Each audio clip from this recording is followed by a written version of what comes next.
Let me set the scene for you here. Have you ever just stumbled upon like a nice, cozy story that just kind of became like a comfort manga for you? In the sense that you're passively reading it. Like maybe some days you're just gonna forget that it exists, and then whenever you see that it gets updated on like any site that you frequent, you jump back in, catch up, and then you're like, oh, that was it, I'm fulfilled. There's no one thing that really compels you to the story, even if everything might be just great overall. I mean, in my opinion, there is definitely no shame in it. A story doesn't need to be slapping you in the face with action or tension with every single page. But there's something about these comfort stories that make you just want to come back every single time. Me personally, I think it's because we all need our weekly or daily dose of fluff. And in the case of today, I wanted to highlight the manga that's called The Girl I Like Forgot Her Glasses. But in my opinion, I think this story does something that all the other fluff pieces don't manage to really understand or land. Hi, I'm Bayfun,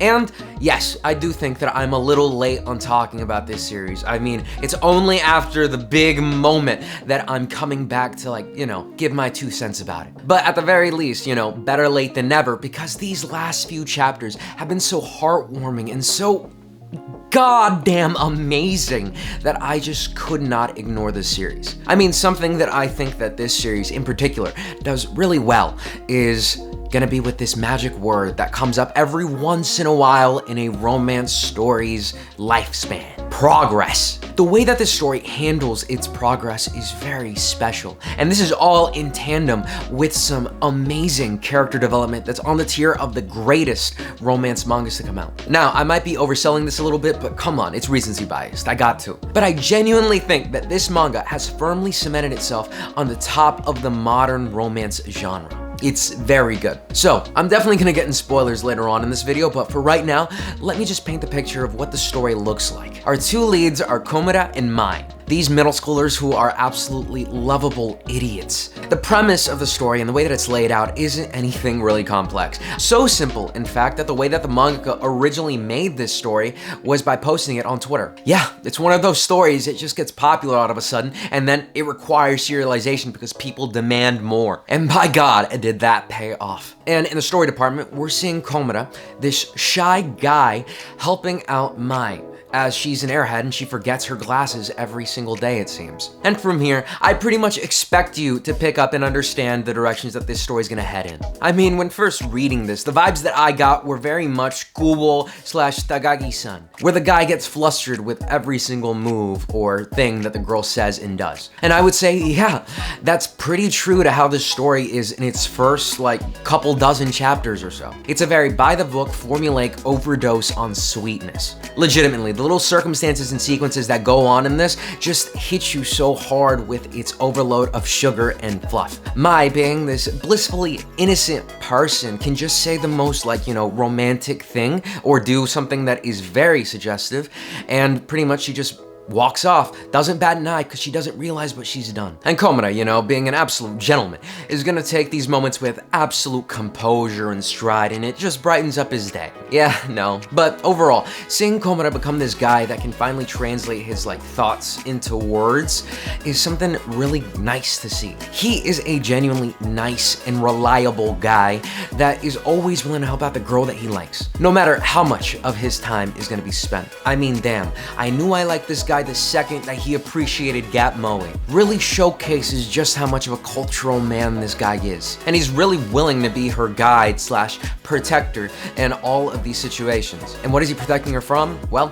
the title of the manga really says it all, doesn't it? Mai, like I said before, is an absolute airhead, and she always forgets her glasses. So this relatively sweet girl starts to squint and furrow her eyebrows because she can't see anything that's in front of her. So that's where, he steps in. Allows for a great way to have these characters always interact with each other because she's just so forgetful. And you pretty much get solid moments in every single chapter. If you're content with an overkill of sweetness, well, here you go. You're already set. This is some top grade shit here. And if you like slice of life, you're definitely missing out if you're not reading this one. And their friendship and relationship just blossoms from here. Now, we're gonna go head first into spoilers here. It took 3 chapters for a confession, but goddamn, was that one of the best confessions that I've seen in modern anime. Seriously, not too long ago, My Senpai is Annoying had a confession that was just so beautiful, but this one kind of just blows it out of the water. I'm that highly invested in the characters here, and me and everyone in the entire cast were already placing their bets on when this was gonna happen. So seeing this payoff, you know, was just a beautiful sight. For me, the change in my opinion of this manga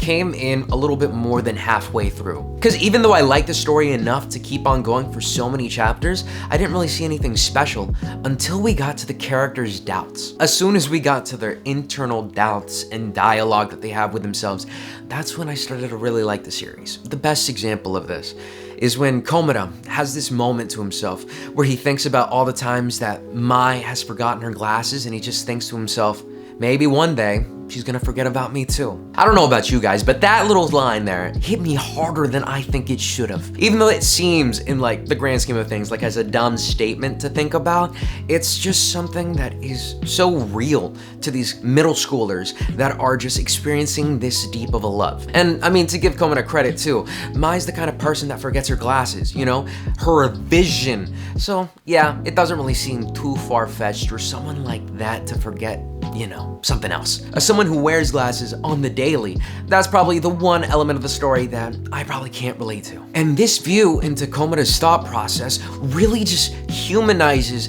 everyone in this story, I think. Mai also has her doubts as well, because she's noticing that she's been taking so much of his time throughout all of the school year and the one before, that maybe she's being a burden to him. Which again, for like middle schoolers like this, are genuine concerns. And it's little things like this that just occur in the story that really just grounds them and just makes them feel like people that you could meet, no matter how impossibly sweet and likable they are. For real, you're never gonna encounter anyone that's like these two people outside in the real world. And even though you know that these characters are definitely, probably, most likely gonna end up together, you just have these thoughts in the back of your mind about like, oh, what they're really thinking about. Which makes the climax of that beautiful confession so much more impactful. I really can't oversell the fact about how good that confession was. I mean, after 95 chapters, give or take, I'll talk about that later, it just feels so good to see. And the real life doubts and stuff like that aren't the only things that I find really charming about this story. All of the solutions that Komura comes up with to basically help Mai in her everyday life are also